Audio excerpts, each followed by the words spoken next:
is categorized as such.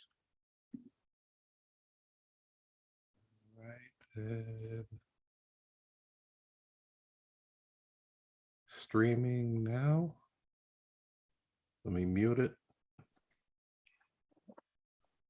It's categorized as such. Boom.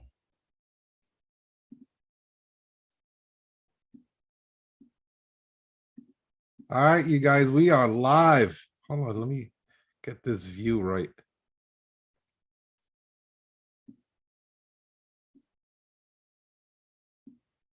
There we go. And record. Peace, peace, peace. This is your international sales and marketing hitman, your humble hip hop sales coach, Tiger Toledo. And you already know what it is, man. You rock it with the best. You heard? What up? I am here today with the beautiful, as you guys can see, I bring dimes on this joint. Come on, man. I'm bringing dimes. I like a lot of eye candy, you guys.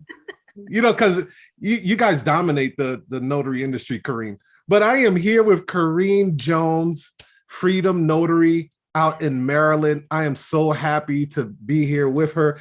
They actually had me on their podcast, which she has in the background, Womenomics podcast. Mm-hmm. Mind-blowing questions, by the way. Like, they were asking me some hard shit. Like, I was like, hold on, damn, nobody asked me that. Listen, we prepped our questions for you. We were so excited. I know. That you were to come on. I think the last people that prepped questions for me like this were the feds. You know what I mean? Like, hold up, now we got to make sure we ask this. Wait, we didn't grill you, though. We didn't grill you. We gave you organic, thoughtful questions, and you loved it. Yes, I did. You even I really did. Behind those shades. I loved it.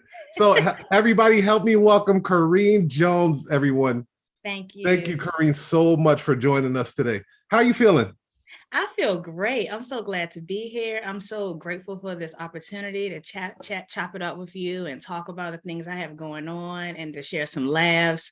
I'm just so glad that you came on our podcast first, because to see you in the raw asking you questions outside of the notary power of attorney world was so fun. And so you're just a dynamic person. I'm just so glad to share space with you. Yeah, and I'm glad you guys asked me a bunch of questions that had nothing to do with the notary world. Yeah, that's what the difference was. And it was like, so tell me about Womenomics. What is that exactly? So Womenomics is a podcast that Bryant and I created together. It was her baby. She birthed the idea, and I connected with her because we're part of different groups and trainings. And we started to talk on Instagram, just sending audio messages to each other. But we would talk so much about mindset things. And we both have little girls the same age, and we're both entrepreneurs. And one day she said, hey, let's exchange numbers. I think we're friends now. And we started to talk. And so just a variety of things, just about the business and just as women. And she said, hey, I have this idea. Do you want to do a podcast with me and as women? And we could just talk about topics for entrepreneurs and talk about the limitations of the mind of an entrepreneur. And we can offer like solutions and toolkits and stuff to reframe the mind. I was like, oh, that sounds good. I got to think about it, because Tiara didn't know, like, I don't like show a face. I'm not very active. I heard you don't like doing the camera thing too much, huh? But I'm here. And she has played a huge role in me showing up. And so I'm so grateful for her. Shout out to T. Yeah. So I told her, I said, yeah, I'll give it a try, but it's not really my thing. And she's like, well, that means you have to do it. You got to face fears, because that's what we're talking about. And so we started to build and come up with different mindset topics to talk about. And so we started recording, and then we started getting guests on the show, and you were one of our guests. So that will be premiering soon. Thank you so much. And so the mission of the Womenomics podcast is not just to talk to women, about women. We're just two women, and it's okay to showcase that. And what we we gear towards topics like fear and imposter syndrome and perfectionism. Tiara recently, I interviewed her, and she talked about the yay effect, about Kanye West. I saw that. Like I've been meaning to click on that. I saw the yay effect a banner pop up. I was like, oh, they talking about my man Kanye. I gotta see what's popping, because I love Kanye. Yeah, I do too. Yeah, and his documentary was awesome. Yes. And so she's focused on, she talked about that and how he has risen to immeasurable success due to his off the wall confidence. And so what does that look like? And how can we apply that effect to our businesses and our lives, personally and professionally? And so I started, the first episode featured me. She interviewed me and we talked about fear. And one of the biggest fears I have is public speaking, being seen, being on camera, putting myself out there. So I thought that was most appropriate, because that required that I be authentic, honest, and vulnerable. And that's what we want the podcast to be about. We want to have real conversations that entrepreneurs could listen to and be inspired by, and shift their perspective about how they see themselves and showing up in the world. And so we're going to have a series of guests. There are going to be episodes where Tiara and I are just talking to each other about topics. And we've already have a lineup of guests. We can't share them all, but they're going to want to showcasing us coming Wednesday. But every Wednesday, we call it Womenomics Wednesday. And so we have a new guest. Not every Wednesday. There are times when Tiara and I will just be chopping it up. So it's you guys are kind of like recording and archiving at this point, right? Yes. Yep. So we already have episodes just ready to go. Yep. Yeah. You guys are loading up like Prince. Huh? I said you guys are loading up videos like Prince. We got some stuff that may not get released. We may have some stuff that comes out later, and clips and things like that. It's exciting. I'm just so grateful to her because it has challenged me in ways that was not part of me becoming a notary. and that's dope. We need to be in circles like that, where we have people that push us to beyond our thought of, what we're capable of doing. Like Tech does that for me. Yeah. Renee does that for me. The Ghost Squad does that for me a lot. Yeah. So that is so important, is getting around people that are going to push you and encourage you. Getting around people that's going to just tear you down and say, oh, you can't do that. Nah, that's old. That's like 1980s, man. Like, beat it, dude. Like, for real, Michael Jackson style, beat it. And we ain't got time for that.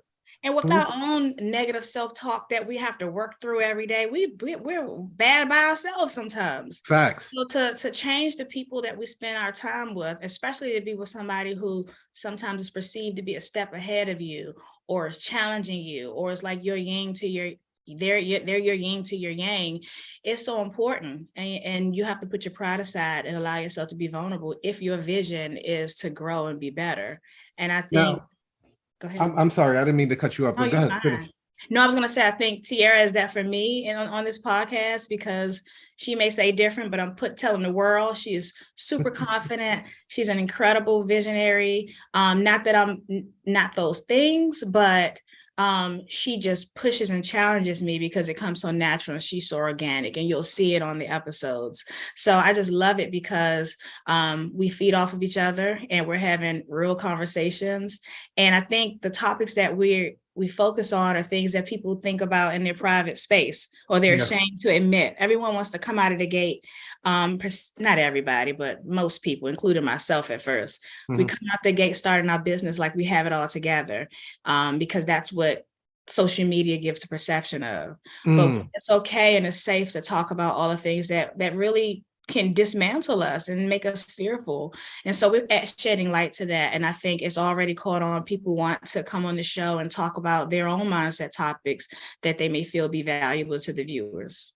I think that's really incredible because, well, that fear that you had, public speaking, has been around for, like, that's the number one fear in the world, right? Yeah. And when you look at it, me and Tech have this conversation all the time, is like, now you have taken the public speaking forum where you're on the stage and a podium and all that stuff, and you have now taken it and gone live with it on social media. Now, it's live, right? At least when you're doing public speaking at a location, it's a controlled environment, right? Right. Social media is a different beast. Anybody could jump on your live and just completely disrupt it. You're answering questions, you're reading comments, you're still keeping the same train of thought. We are developing as new age public speakers at this point. Like the world has never seen this type of public speakers before. Yeah. Because we never had to do this when we were on stage. When you were on stage, you had the microphone. That's it. Nobody else had a microphone. You're in. Now you can bring in people live, see their face, their background. It's a different thing. So those that are going on live, I salute you guys, because I understand how challenging that is to go live and do recordings. And like, even right now, we're live on YouTube, and Corinne is holding her paw. She's like, I'm good. Like, what's up? And so even in this present moment, you want some or something? You want some? I don't know if you can see it. I'm gonna throw this bottle. I'm gonna throw this shit in the garbage. This shit had me fucked up the night after. You pour it out. I'm done, son. So I was gonna say, like, for me, like, the fear of speaking in front of people, that may not ever go away. Like, I don't feel completely relaxed like right now. It's just maybe it's part of my genetic makeup, it's my personality, but I'm learning to function in the midst of feeling that way. You can still feel that way and still get things done and still be effective. And I think, like, my fear of public speaking started because being in school and academic environments, when you're speaking on a podium with a mic, the goal is perfection. The goal is to remember everything, say it in a scripted way. And so me always being a perfectionist anyway, I was always fearing failing it. So if I appear to be nervous or I appear to not to have it together, then I failed. So I just avoided it altogether.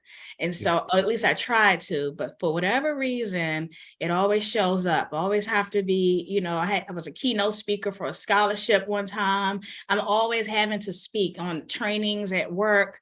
And I just would just kind of bear it and get through it. And so now I've learned that the key is just being yourself.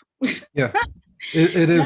No one wants pre-scripted stuff anymore. We want to see authenticity, because real recognizes real. And when you're not being yourself, it's a turnoff, especially in the social media world. No one wants to see you being stiff and scripted, because they want to be believed, and people want to see their humanity in you.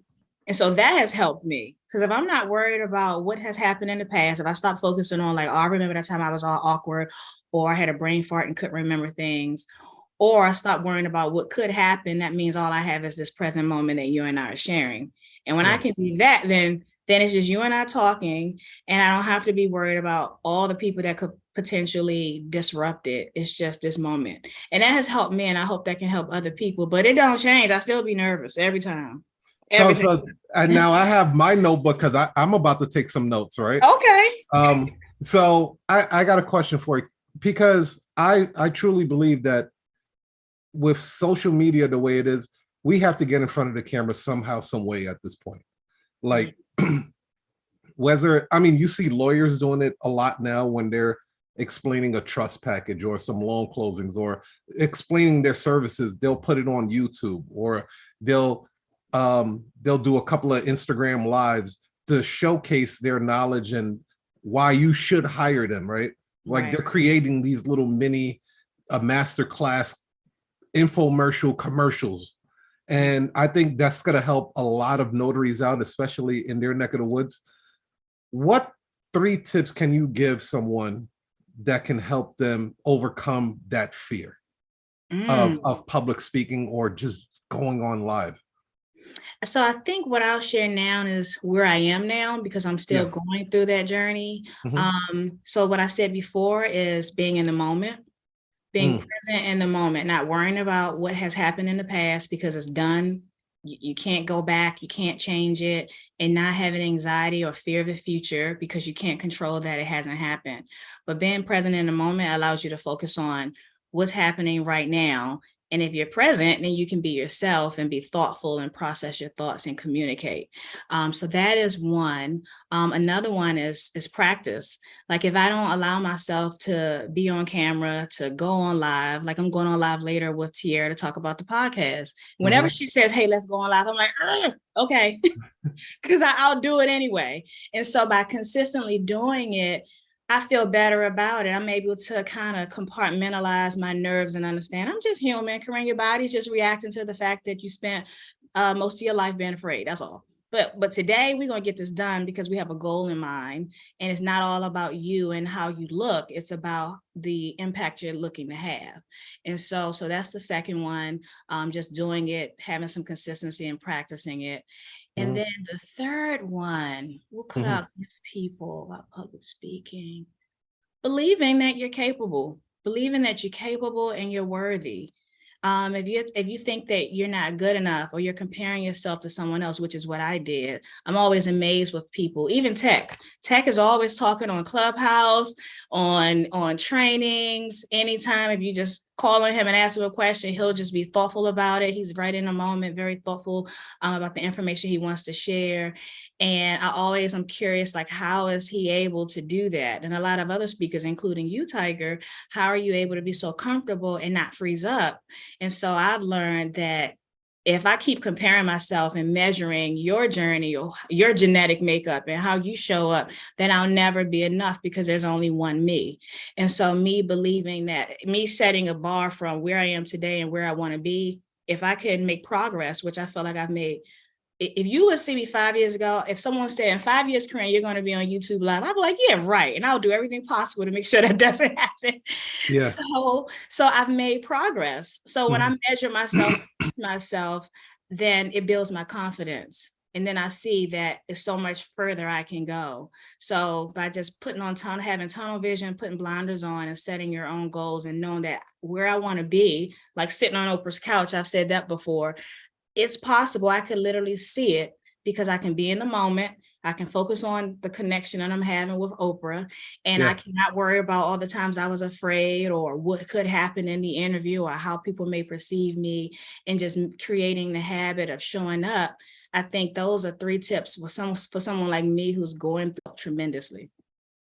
Well, you ain't on Oprah right now, but you're on Topra. I'll be Tiger Oprah right now. Look, this is close enough for sure. Hey, so we got MB. I think this Melissa Battle, right? She said, being present in the moment is so hard in our world today, but being present whenever you are is so important. That is so true. Okay, I got a deep question for you here, right? Okay. And this is relatable to a lot of notaries, because I know even myself, when I first started in the notary business, I kind of have the disease, I call it a disease of perfectionism, right? Because being a perfectionist will stop you from executing because it's never ready. It's never done, right? Yeah. And in the notary business, I was like, oh my God, I've never done this document before. I don't have enough knowledge. I can't do it. I can't, you know what I mean? I can't execute on this. And I would push away deals, right? Because my perfectionism disease was enabling me. You know what I mean? It was crippling me. Yeah. How do you deal with perfectionism and getting past that? It's challenging because that's one of my challenges now. I feel like I have an ebook that's coming out. We could talk about it later, but I have been thinking about my ebook. I had an outline, I had content for it, but I had to have the right moment to sit down and focus and the right train of thought and stream of information to get it done. And so once I started to, I couldn't stop. And I couldn't get through the content because I had to make sure every sentence was written with perfect grammar. And you can't get anything done. You can't execute. I can't put it up for sale. I can't help people learn how to do a thing because I'm so crippled with trying to make it perfect. But that day never comes because I'm an imperfect person. And so for me, what I'm learning and being part of different groups is that you just have to execute. Like, it's better to get it done than to get it perfect. Yeah. And for a while I was like, but I don't want to get imperfect stuff done. It's a mess to me. But I'm changing my perspective of how I see what I would call perfect. It's just, if I gave it my best, and you know what your best is, if you're being thorough and well thought out, and you've planned ahead, and if you've done necessary research, and you've gotten support if you need it, and then you execute, then that's good enough. That's better than what you can do if you were trying to do it perfectly. So I would rather get it done than get it perfect. Get it done and get it perfect. That's what I would say. I love that. Yeah. You know, one of the ways I was able to, and I don't recommend this to no one, that helped me get over my stage fright as well as my perfectionism. I was smoking some herb, right? I was smoking some weed and shit, right? and now I don't smoke weed anymore. I might pop an edible here and there though, but I was smoking some weed, and I realized something. Weed is a fuck you drug, right? So if a creditor was calling me and I was high, I'd be like, oh, fuck this nigga. You know what I mean? Like, I'd throw the phone down. I'd be like, fuck this shit. Or like, if I want to go live and I'm scared, I'd be like, oh, fuck that. Just go live, nigga. You fuck up, you fuck up. Right? So I was like, wow. Now, that was the gem I got out of weed, right? And then I was done. I was done because I can't function on that shit. I'm that dumb nigga in the corner that look like that nigga stuck, right? I can't move. I can't move and shit. I'm dumb. I'm dunce hat dumb, right? Oh, but I learned to say F that, right? And that FU mentality took a lot of stress off of me. To the point where it's like, okay, if my glasses fall or something fall, I don't mind. I don't care anymore, right? That was very, very big for me. So like, I don't know if we are very self-conscious of how we look, what we say, but if you can literally say, fuck this, I'm gonna do it anyway. Oh, it's gonna take so much stress and anxiety off your back. Because I suffered from anxiety, like bad. So just jumping in. Yeah.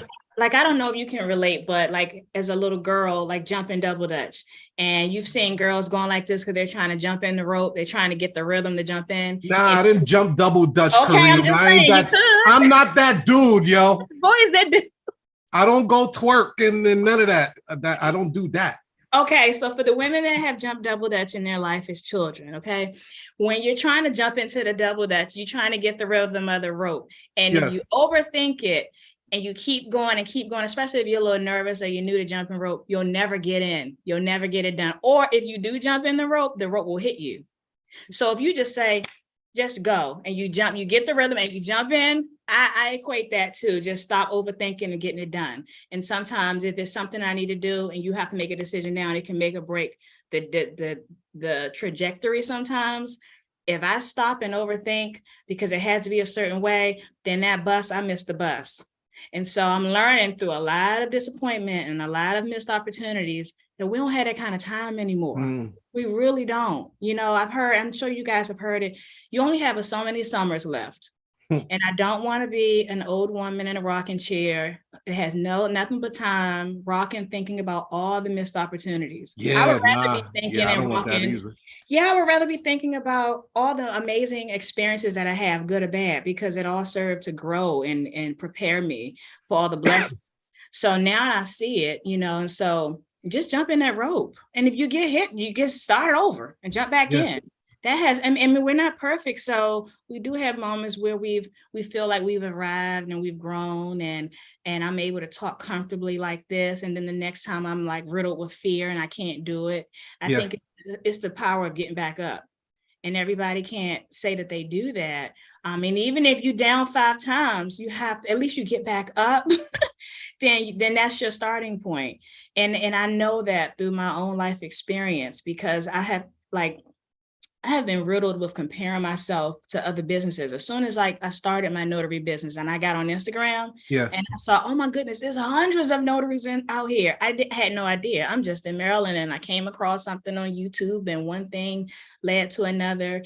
And then when I got on Instagram and I realized it was so many notaries, so I'm looking at their pages and looking at what they're putting out, I felt this small. I'm like, I'm nothing. And so then I realized, oh, sometimes it's smoke and mirrors. And then other times it's just they are truly successful, but I can't measure my journey against theirs. I don't know where they are on their journey. I don't know what it took for them to get there. And if I could be on their path, I may not want it. And so it has helped me just kind of stay in my own lane and run my own race. I love that. Yeah. You made me have a flashback. I'm like, damn, what if I was one of them niggas in Brooklyn in the goddamn 80s and 90s jumping double jump? Niggas would fuck me up. All my homies would beat my ass. I would be bullied for the rest of my life. It's like, hold up, son. Is that VR over there jumping double dutch, nigga? Oh, come on. Let's throw this nigga in the pool. So Tiger, you've had stage fright? All the time. I can't all even. the time. I gotta fight it every time. No way. Every time. Like you know what it is? It's the buildup. Mm-hmm. Once you're in the moment, like you said, once you're in the moment, I'm Gucci. But it's the buildup. It's like, oh my gosh, I'm about to interview Corinne. Let me get this ready. Is the lights ready? You know what I mean? Is the microphone set? It's just and then it's just then that anxiety starts to build up, and it's like, oh. And then once the camera goes live, then it's like, okay, we're here. We're here. Once we're here, then everything just falls apart. Falls where it may. And then that's why I don't like to do it scripted. I like to just freestyle. Because it's better we just have a conversation, like if we was at a coffee shop or a lounge or something. Yeah. Right. So I wanted to go into now. There's something that you do specifically in your business, like you help people create digital products, right? Yes. Mm-hmm. Okay, explain that to me. Like how are you approaching that now? Is that just for on the notary side of things, or are you approaching that for entrepreneurs, period? So my target market is notaries, because this is the industry that I'm in. Yes. And a lot of notaries already have digital products, because when you think about it, it doesn't take much to create one in terms of the mechanics to do it. But I think some notaries don't think that they can. They don't think they may have enough knowledge, or they don't know what to talk about, or they may say, well, everybody's talking about the same thing. And so my first ebook that I had is called The Notary Pivot, Knowledge, How to Transfer Your Knowledge into Digital Products. It teaches notaries how to leverage their skills, knowledge, it could be personal or professional, into a digital product. And then I go into talking about all the different types of digital products that we see out in the world and how simple it is to transfer that knowledge. So there are new notaries, as you know, popping up every day. And with the fluctuating business that we have in this industry, you want to have a passive income stream. And why not start with a digital product? It could even be something small, like a list, because there's always someone coming into the industry that is a few steps behind you. So if you have an ebook or a guide on how to become a notary in, let's say, Nebraska, there could be another notary that's done it, but they didn't write it out like you, or they didn't take your steps. And so when you have a new notary in Nebraska, they could look to you to get that information. That's passive income. So we all have the ability to share our information and knowledge. And even if you're a notary and you have knowledge and talents outside of this business, you can monetize on that. I mean, if you're a great baker and you have these amazing recipes, you can create an ebook on it or recipe book on it, and you can sell it on another platform. That's and true. Make money from that. You can be creative. And so I think we see a lot of prominent notaries, especially on social media, and they have digital products. They have courses, workshops, and replays and stuff that they sell. And so I think newer notaries watch them and they gain information, they consume that, but they can also be producers of it. So that's my first ebook, and that's the approach that I took. And so I offer coaching with that as well, teaching other people how to how to do that, how to transfer that knowledge. I think it's really a confidence booster that people need. And then the mechanics comes easier after that. I really believe that we all should have some type of digital real estate, I like to call it, right? Yeah. Because just the era that we live in, we really don't have to be breaking our backs for every single assignment and appointment anymore. I ain't with that. Right. I ain't with that construction worker. I'm the waiter at Olive Garden, which I was a waiter at Olive Garden at one time. I ain't trying to be working 10, 11 hours, for tips, and the digital products did give me freedom. I ain't gonna lie to you. It is one of the best feelings ever. Once you know how to do it, it took me a very long time, a very long time for me to crack the code on that. But the Rise of the Smart Notary books, that's why I keep writing them shits, you guys. Like they're like cash cows right now. You know how a cow will have like multiple nipples, not to be graphic or anything and right. Shit, but shit, dude, I need milk from all of them, Right. And Rise of the Smart Notary is giving I'm squeezing the milk out of every. Quite an analogy. God damn, I don't even know why I went there. Fuck, excuse me, shit. Pornhub. Blame it on Pornhub. Fuck it. Shit. What the fuck? Where'd that come from? Lord. The devil is real. But I know what you meant. Okay, digital real estate. Okay, that's a better analogy. Every book is a house, it's a penthouse, it's a door, it's a one can be a mansion, meaning that it produces a lot of income, and others can have smaller doors where it's in an apartment. My online course would be considered a mansion at this point, right? Rise of the Smart Notary will be considered a penthouse because of the amount of income that it's bringing. So every digital product that I release, it could be anywhere from a studio apartment to a mansion. And the more that grows, the more income for me, and it's scalable, right? So that's why I love that what you're teaching, because one thing that you said is like, you may have started a year, but there's somebody new coming in the game. Always. I tell people all the time, like you may think that you're running at a 50% capacity, but to someone new, you're running at 100%. Oh yeah. Right? So don't shortchange yourself thinking that, oh no, like I can't teach anybody. Hell no. Like if that was the case, there's a lot of people I wouldn't be able to learn from if they waited to, let me get at least 4 years of experience before I roll out a book. No, teach me that shit while you're going through it. Yeah. My only disclaimer is that I don't want people to create products on stuff they don't know enough about. Don't just churn out digital products because you can make passive income and you're misleading people. Even if you are 10 steps ahead of someone before you, you don't have to be a self-proclaimed expert on all these different notary services. Focus on something that you can speak on. And if you can't speak on anything yet, then you need to develop that knowledge and those skills, or speak on something you do have knowledge on, things outside of the business. For instance, I have a new ebook that's coming out this week, and it's called Notary to Author, just 5 simple steps of how to write your own ebook for your notary business. Some people, feel like writing an ebook is complicated. Like, you got to go in a log cabin and write a novel. For an ebook, it's not complicated. You want to have quick solutions for your reader. That's why they want to purchase it. People just want the payoff. They want the solution to their problem. And so I break down in 5 simple steps how to do that. And so in this book, am I an expert on writing ebooks? Do I have this, immeasurable catalog of ebooks? No, but I transfer skills from my life as an employee. I wrote standard operating procedures, white papers. I was a writer pretty much in any department that I worked in government. So I have a strong skill set in that. So I'm able to leverage that, transfer that, and create a digital product for the industry that I'm in.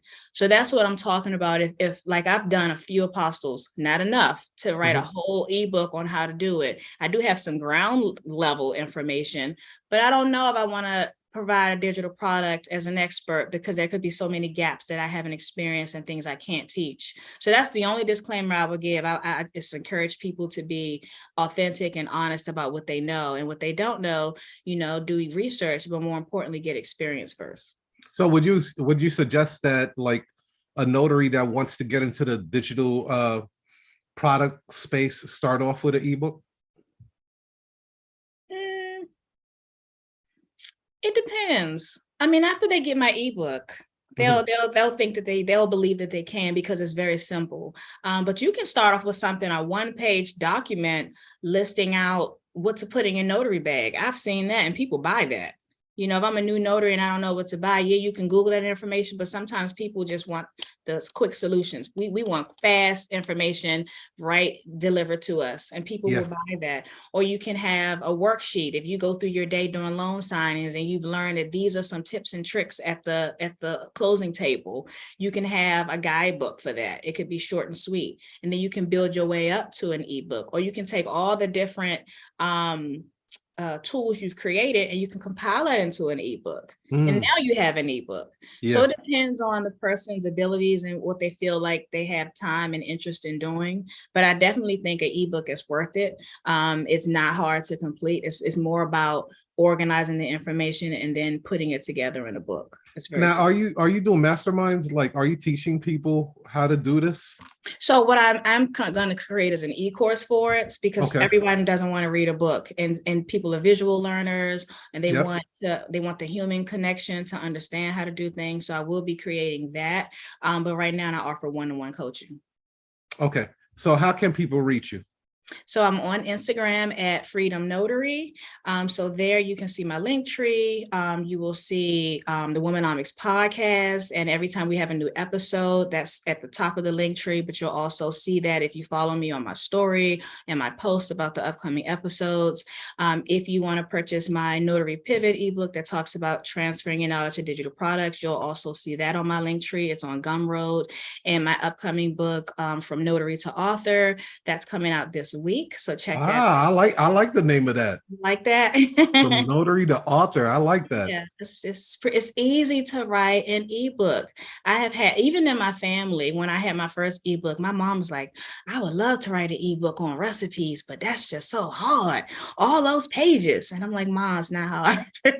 It's just about organizing, structuring your thoughts and what you want to teach. And also what we forget, we can create the ebook and now we have a product, but you want it to sell. Yes. So everyone has this idea and they want to write about what they like, what they want to write about, but you want to focus on what people want to learn about. What are their pain points? What are their problems? And then you assess, well, what knowledge, skills, and abilities do I have to bridge that gap and solve their problem? If you can do that, that's how you start to convert and have sales for your ebook or any digital product. And you're right. I think like in the beginning, when someone writes their book, it is a cleanse, like we talked about earlier, right? They're just like, all right, I need to purge. I need to get all of this out of me.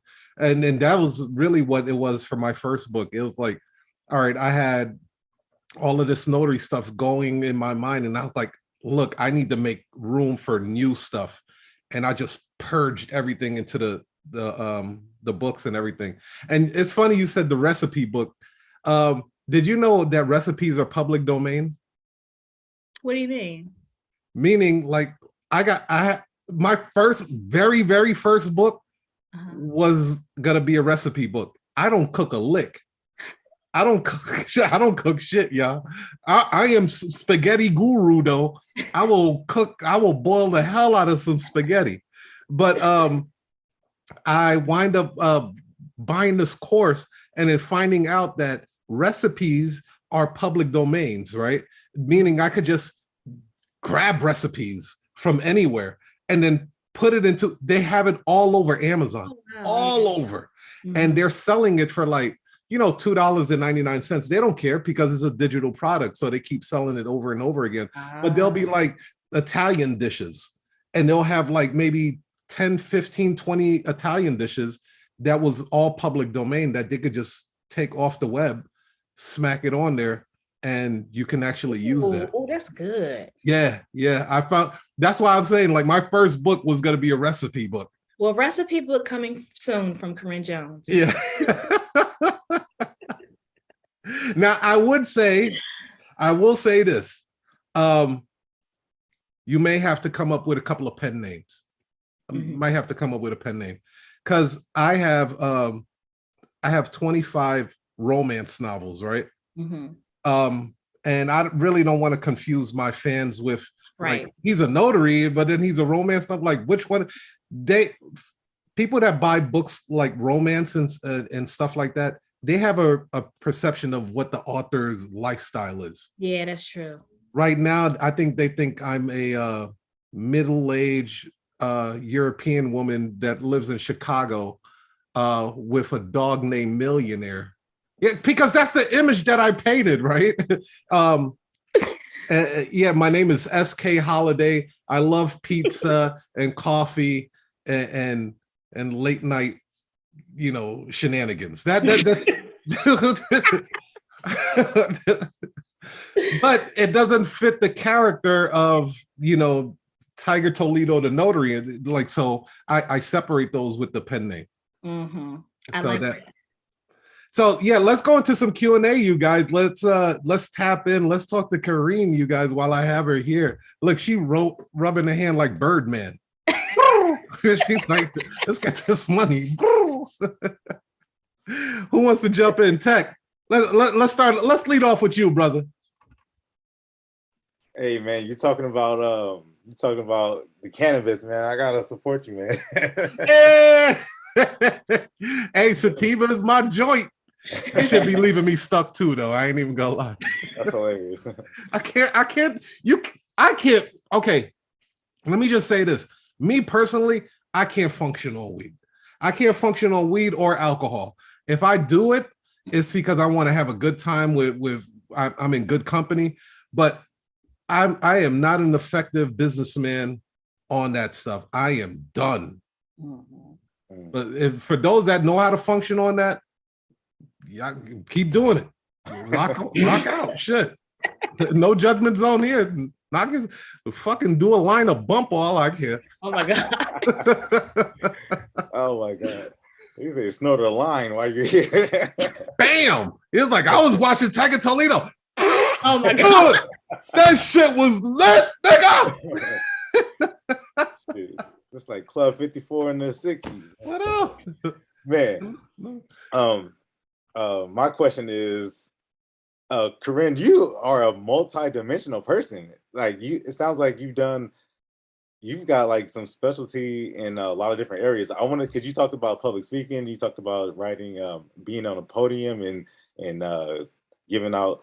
I just want to know, like, what is your background? And again, you don't have to go like super deep, anything like that, but I'm always curious to know, because now you got the podcast, which, by the way, I was driving and looking on YouTube, like trying to find it, right? Just super dangerous, but I did happen to find it.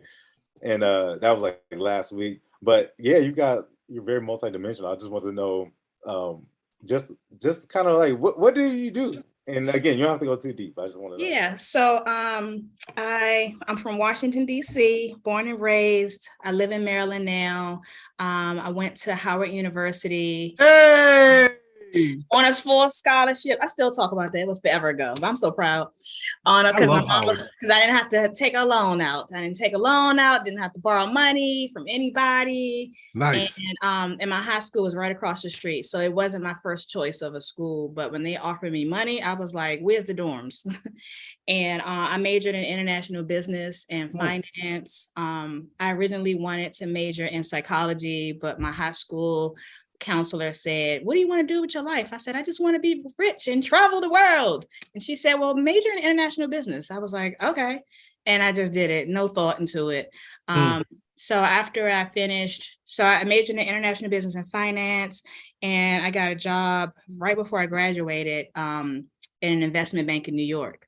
So I relocated after I finished school to New York. I worked in foreign exchange trading. So I supported the traders at an investment bank. Extreme culture shock, extreme. It was, I went to an all Black school. I live in Chocolate City, this is where I'm from. And then I went to work in an environment where it was all white. And so I didn't really know how to kind of navigate by myself, being away from home for the first time. But I did it. I learned a lot. So what I did was I supported the traders. So I calculated the profit and loss of all their currencies that they traded every day. And so I did that for a year and a half. But I was just so homesick. And so I relocated and I moved to Baltimore, which isn't far from DC, but I stayed within the same company. And so I did more of the back office work, reconciling any differences, any discrepancies with trades every day. So I became a team lead for that department in the Baltimore office. But then I started a family and I hated working long hours. So I was just like, well, what am I gonna do with my life? I don't want to do this anymore. If I can't put in 12 hours a day, like this isn't for me. And so ever since then, I kind of hopped around different industries trying to figure it out. And I landed here without a job.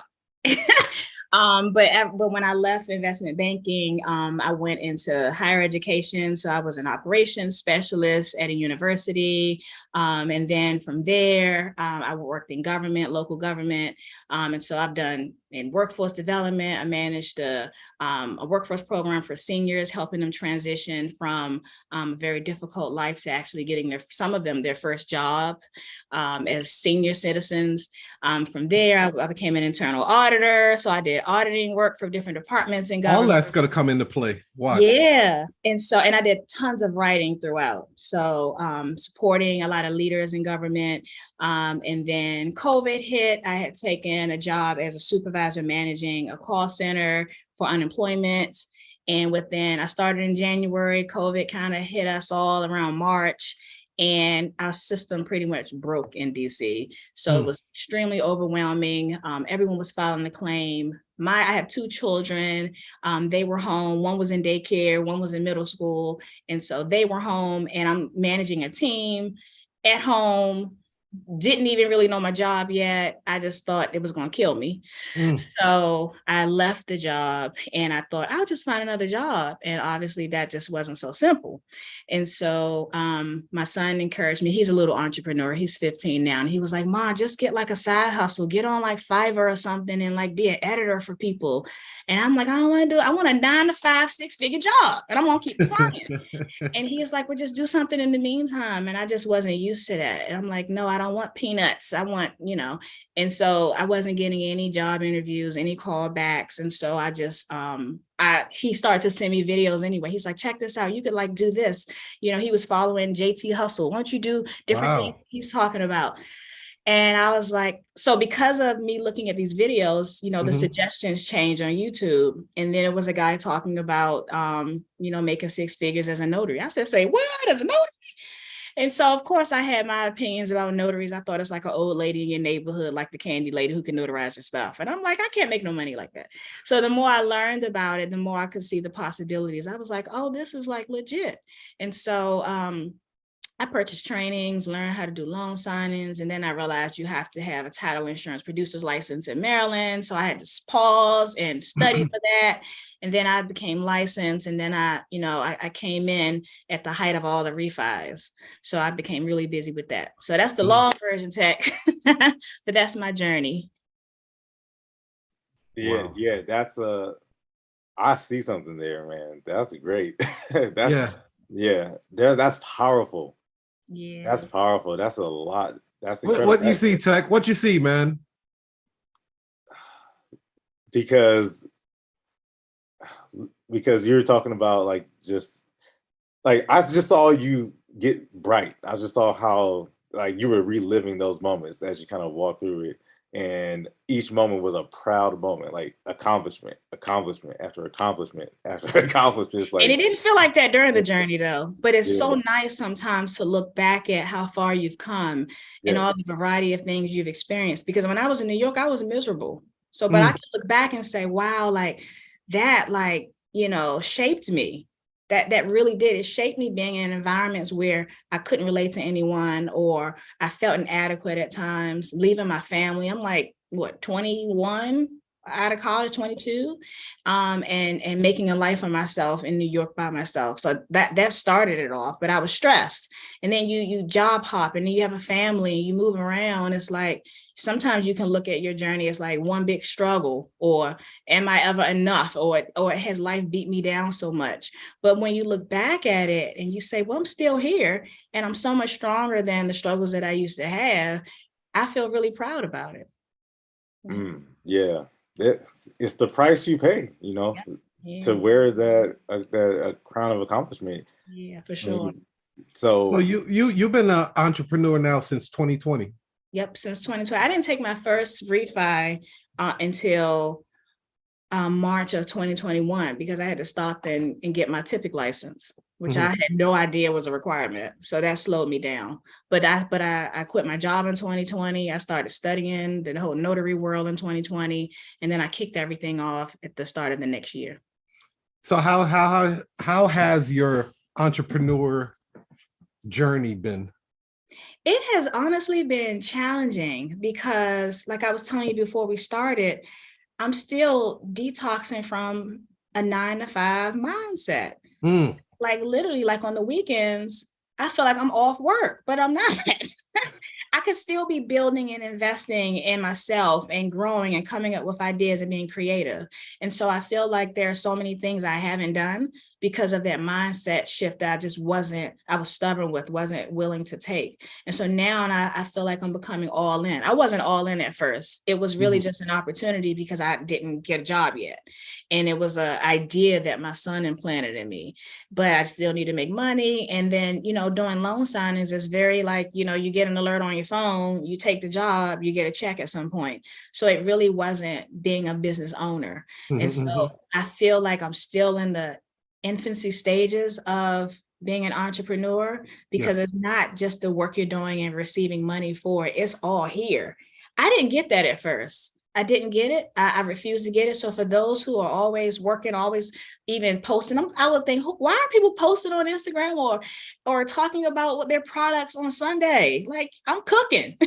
Yeah. And so now I understand it's a holistic approach you have to take when you're building a business. You wear many hats. You really have to believe in what you're doing to grow it, because no one is holding that vision but yourself.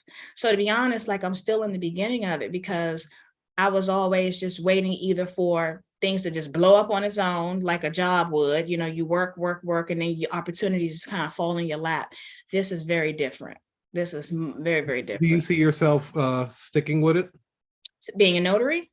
No, to being an entrepreneur. Yeah. I can't. Oh, you got the bug. I can't unsee it. Yeah. Once you taste it, it's like the taste is there. And I have thought about getting a job because there's a level of consistency and reliability, supposedly. I have children, but the freedom aspect, like, that's why I named my company Freedom Notary Services, because I love that name. I can decide what my day looks like. I can decide, like my daughter, I dropped her off at school today, at camp today, and she says, Mommy, can you pick me up after my nap? And her nap ends at 3, and then they have a snack. And if she had said that if I had a job, I would just feel guilty because it's not happening. I'll get you at 5:30.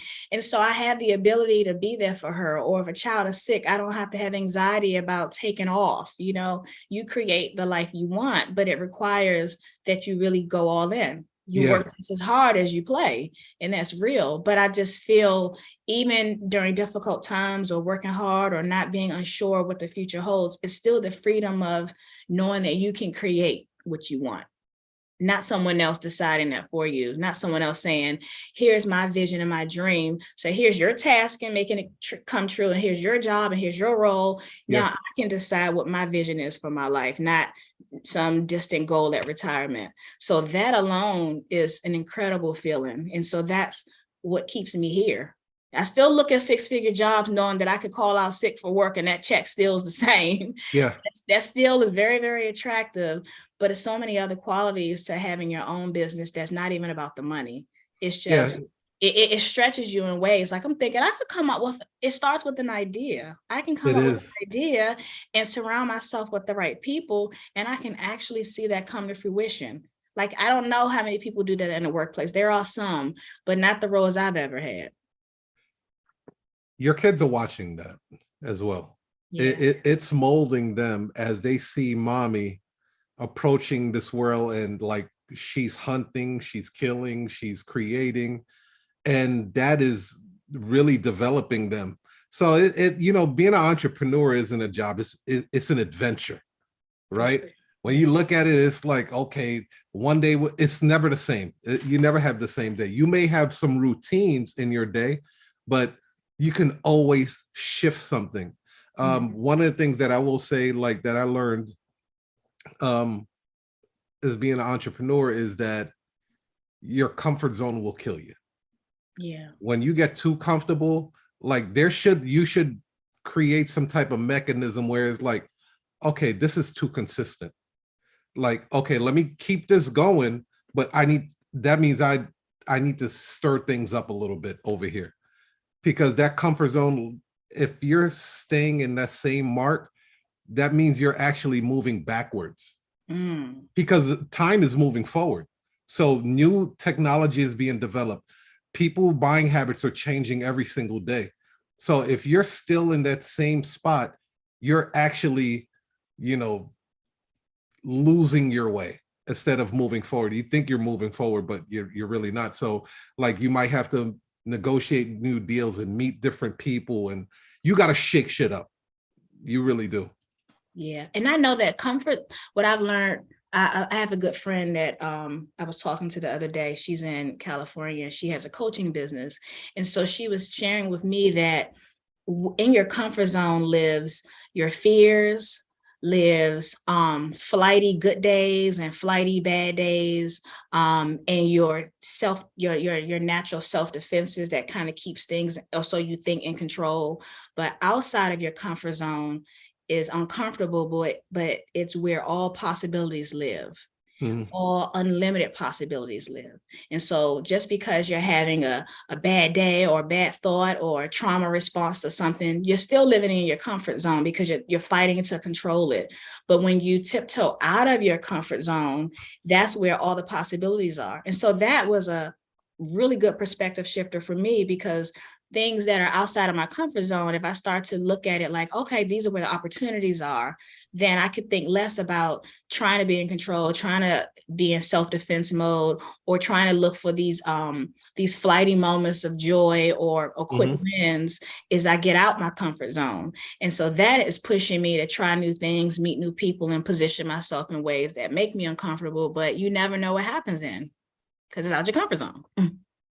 Plug in your offers again, please. So I have an ebook coming out. It will be on my Gumroad this week. It is called Notary to Author: 5 Simple Steps to Creating an Ebook for Your Notary Business.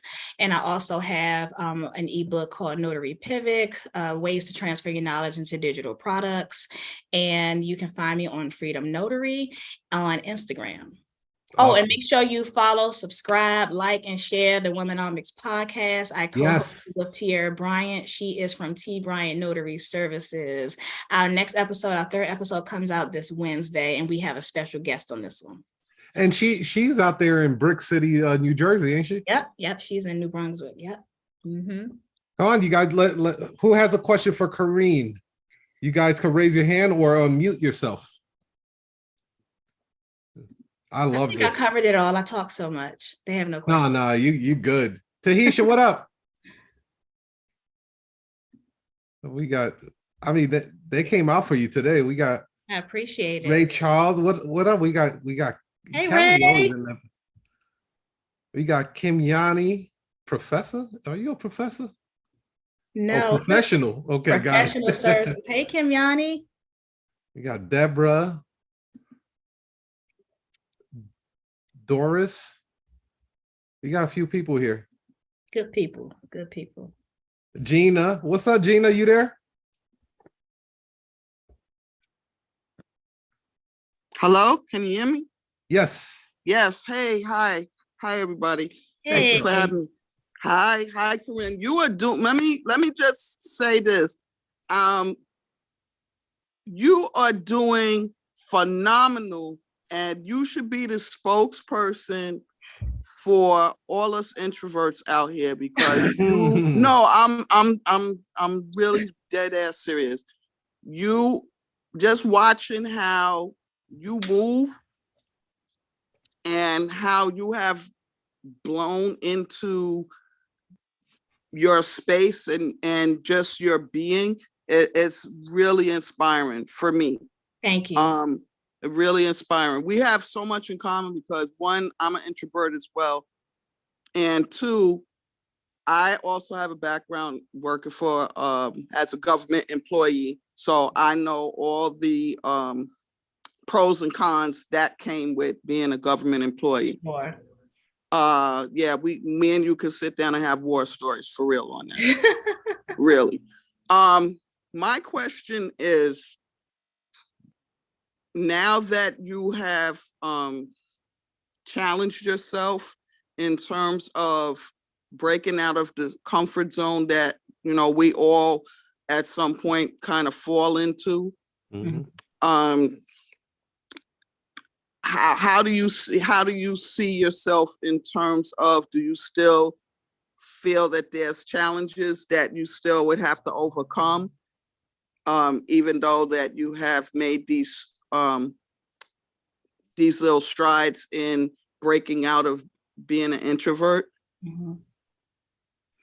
Well, I think I'll always be an introvert because, right.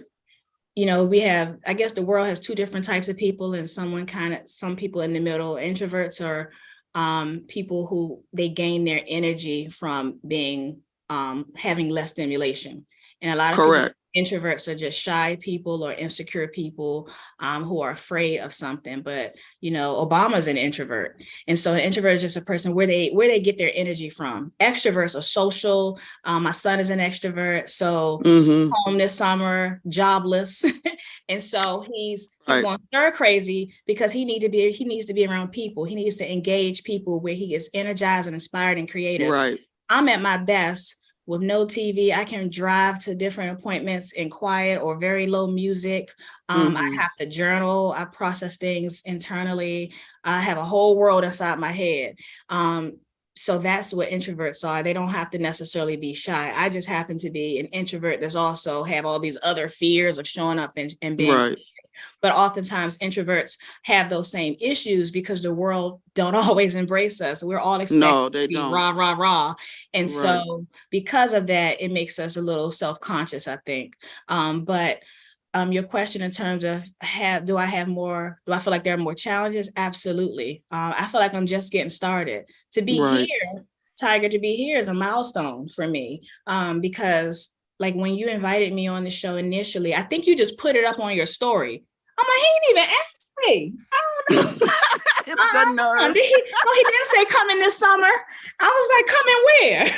Right. And so I'm like, but it's Tiger though. I gotta do it. Oh, right. He calling you out. Yeah. So it's kind of like there's no turning back. Such an honor. So definitely, who am I to say no? And so I just had to really talk myself into feeling abundant, feeling worthy, feeling confident, and not having to prep and have all this staged presence to present myself and just be myself. And so I think that I'm just at the beginning of my journey. My prayer for my life, my vision is to be in positions where someone says, hey, you want to speak right now? We're going on. I'm like, okay, cool.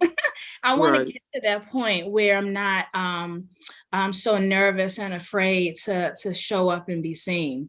Like if you look at my page, I don't have a lot of reels yet because for that very reason. So when you all see more reels on my page, know I'm growing. I'm definitely. Yeah, so I don't think me having nerves and being human is ever going to change, but it's really about executing past that, seeing a goal and focusing solely on that versus giving my fear all my attention. Right. Understand. Yeah. But I guess in my case, my introversion came from trauma. So people doesn't understand that aspect of being an introvert that had came from trauma. Yeah. Mine's with childhood trauma and relationship trauma. So, yeah, on that aspect, for me, I can only just speak for myself. Yeah. That's where my being an introvert came from. Yeah. Yeah, I can understand that, causing you to go more into a shell and not being seen. But I just encourage you. I encourage you to give yourself permission to be seen and understand that everybody's not going to like you, not going to love you. And I know I'm critical of other people. I'm on social media saying, look at her as I'm scrolling. Right. So people gonna do that to me because we're human. Regardless, but why should we care? And so I'm challenging myself every day. I have a daughter, she's 4 and she's incredibly shy. You know, if someone says, hey, what's your name? She's like, oh my God, I wish I could be invisible. And so I try to set an example for her so that she doesn't struggle as much of being afraid and have to double back and work through fears the way I have. So yeah, I encourage you. I know you can always show up and be the best version of yourself, but it just starts with just believing that you can. Right. Yeah. And I'm always pulling Gina into my lives anyway. I see her live all the time. I be pulling her. Like, get in here, Gina. Yeah. I see her all the time. Yeah. I got a question for you, Corinne. Is there such thing as a hybrid, like part extrovert, part introvert? I've heard that. I mean, there's I don't know if you've heard of the Myers-Briggs test, where it's a test. It's called MBTI. It's a personality test. They have them free online, but you can pay for like the real one.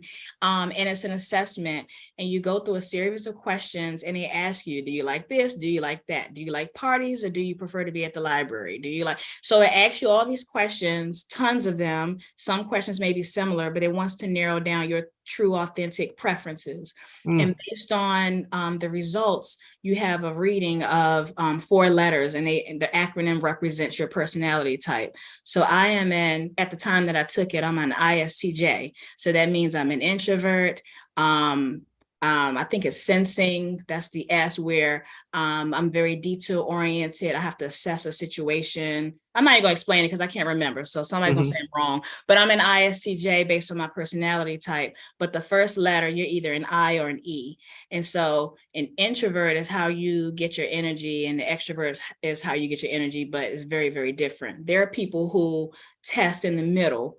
So part of them, they want to be the life of the party to a certain extent, and then they need to recharge. Yeah. And so then they have times where they just they can live it up for a minute, and then they need to go home. They need to check out from everything. They need to recharge. I'm the kind of person that I'll show up to the party because you invited me, because it's the right thing to do. I'll do my little social thing. It goes against my nature, and then I'm out of there. And then I need, because I'll get drained easily. And that's just a personality type, and people don't always see it that way because they don't understand that. They think it's a bad thing, or they're a party pooper. I embrace it, and I'm learning how to manage my energy around it. So if I have a very busy, engaging day, let's say it's at a conference and you need to network, I don't like those kind of things, but I understand that it's effective. So that means I need to be recharged, and I need to be charged up in the morning. That means have enough quiet time for myself, and then engage people, have a goal in mind, get something out of it. And then I have to have a cutoff time to recharge and be present for my children and stuff like that. I've kind of learned that. But there are people who are kind of hybrids, like you say, at least based on that test, where you could be a little bit of both. I'm an extreme. Like on my test, I'm all the way at the other end. I'm an extreme I. Because I feel like I have the qualities of both. Like, yes, I can go to a bookstore and just be there for hours, and like nobody bother me. I don't want you bothering me. And I'm just in the books, or I'll be on a computer or whatever else.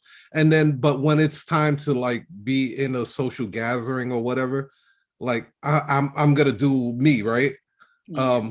So I was like, I can get a lot of energy off of people's other energy, but then I'm really good being solo. Yeah. So like after this is over, yeah, I'm gonna feel a little drained because I talked a lot, I engaged, I listened to you, I talked about so many different things. So I'm naturally drained. So what I would naturally do is kind of reflect and reset and be thoughtful, quiet to myself. But my son is home, so he's gonna bust in here. You done recording? And he's gonna want to talk. I gotta do this. I gotta do that. So I feel it's a little bit much. So he knows. Oh, you need a moment? Yeah, I do. I do. I need a moment. Plug in offers one more time. Okay, so I have 2 ebooks. The latest one is called Notary to Author, 5 Simple Steps to Transferring Your Knowledge into Your First Ebook. And then the other one I have is the first one is called the Notary Pivot. It's just teaching notaries how to transfer their knowledge into digital products. You can find me on Instagram at Freedom Notary. Make sure you subscribe to the Womenomics podcast on YouTube. I co-host it with Bryant, and we talk about limitations of the mind and developing toolkits for your personal and professional life. Let's see you do it one more time. One more time. Here we go. So Womenomics podcast is on YouTube. You see it behind me. You can look it up on YouTube. It's co-hosted with myself and Bryant, and we talk about reframing the limitations of your mind. We will have a series of special guests, other entrepreneurs that talk about their mindset limitations and how they've overcome it. So make sure you subscribe, like, and share with a friend, and tune in. We have a new episode every Wednesday on Womenomics Wednesdays where it goes live. And I have 2 digital products for sale. My first ebook is the Notary Pivot, a notary's guide to transferring your knowledge into digital products. And the second one that hasn't come out yet, but it will be out this week, it's called Notary to Author, 5 Simple Steps to Learning How to Write Your First Ebook for Your Business. She fired. The last one was better though. Yeah, I know. That's why I said say it again. Because look, the more comfortable, like here's the truth, right? Here's the once you get past the public speaking part, I'm gonna tell you what the hardest thing is: making an offer. People won't do that shit on the phone when they're not even on a public speaking format or anything else. They won't even make an offer in their own business, and they have a business and a product and service. Why is that? There's a lot that goes with that. So it's like rejection is one. People don't like to hear the word no, like, no, we're not interested. They don't like to feel like they are selling, which like that makes no sense. If you're in business, you have to sell to stay up, in business. Right. But rejection is a big part of it. The self-confidence. They do not have a system like what you just did. It sounded like you rehearsed it. Like you said it quite a few times because you didn't. I was actually waiting for you to miss something. And I did each time. I was overthinking. I was but you brought the book back. I changed the title of the book 5 different times. The main part is right though. But you brung up the book. I'd rather hear you switch up the book different ways because that's sales copy anyway. Yeah, you know what I mean? Taking something and then just changing it around. But I'd rather hear you even mention the book and to give the person the opportunity to purchase the book in the first place than not to mention it at all and be like, hey, how come I didn't sell any of my books? Yeah, that's right. That's right. So I need one more time, please. Can I get one more? Okay, so I have a Womenomics podcast on Boom! YouTube. Let's go. I'm giving you energy now. I'm your hype. Okay. I'm drained now, Tiger. Come on, nah. Come on, I need all that. This is Womenomics. I need Oprah to see this shit. Be like, ooh, and I'm a soundbite this shit and bury him with it. Yeah, that's right. Okay. All right, I have a let's go. I have a Womenomics podcast on YouTube. I co-host it with Bryant, where we talk about reframing the limitations of your mind. We will have special guests, other entrepreneurs who come and talk about their limitations of their minds and how they find ways to reframe. We talk about toolkits and how you can develop yourselves personally and professionally. I also have 2 digital products. You can find it on my Instagram at Freedom Notary. On my Gumroad, I'm selling the first book, Notary Pivot, where I teach you how to transfer your knowledge into digital products. And the second one, which will be released today, stop, Tiger. Let's go. Is Notary to Author, where I teach you 5 simple steps to creating your first ebook for your business. Good. Thank you. Shout out to the coaching. Yeah. Yeah, you guys seen a masterclass right there. No, that was dope. That was dope. You ain't gonna leave my show drained. Hell no. Nah. You're gonna be energized as fuck when you leave this one. I appreciate you. Good. But you guys go ahead and check out Womenomics. I'm gonna be on that joint. Yes. Grab her book.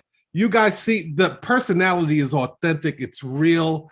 I only rock with the real people. I can't do fakeness. Yeah. She is real. You guys connect with her on Instagram. Connect with her in her books. Everything because this is the beginning. Let me tell you something real quick before we go. I have an eye for talent. And Tech will tell you. Renee will tell you. I can see people that are destined to blow up before they blow up. And everyone that I've had on this war room has blown up even more since being on the war room. So it's like, this is almost like the springboard. And I seen that in you. I could tell you right now, what was going on in my DMs when I announced you that you were going to be on it, which I would rather ask for forgiveness than permission, right? I'm sorry. I didn't know you didn't want to be on the show or whatever. No, it's cool. But when I announced that you was going to be on there, my DM blew up. It's like, oh my God, Corinne, oh, she's the bomb, this and that. Oh, I heard you're going to have her. I mean, like, it went crazy. And I even had to call Tech. I was like, damn, like, is she on Clubhouse? Like, what's going on with this Corinne girl? Like, everybody is asking about her, talking about it. So I was like, I was excited as much as you were excited to be on here. So I'm glad you plugged it in heavy. Any last parting words, my dear? I will say I'm just so grateful for this opportunity. I made an intention to be present in the moment, the things I talked about my fears of public speaking. I just decided I wasn't going to do any unnecessary preparing, just having a real conversation, because obviously I'm doing a podcast. My commitment is showing up more. And so today I decided I'm going to demonstrate that by just being myself, being present. My goal is to inspire other people, but they can't be inspired by fakeness. Yes. And so I'm so grateful for the opportunity to share space with you and to do that today. So thank you so much, Tiger. And thank you all for joining. We really appreciate you. And I'm eternally grateful for all you guys that tapped in and tuned in. I do not take your time for granted. You could be doing anything, but you're rocking here with us. So I appreciate you guys. Peace, love, and cash flow.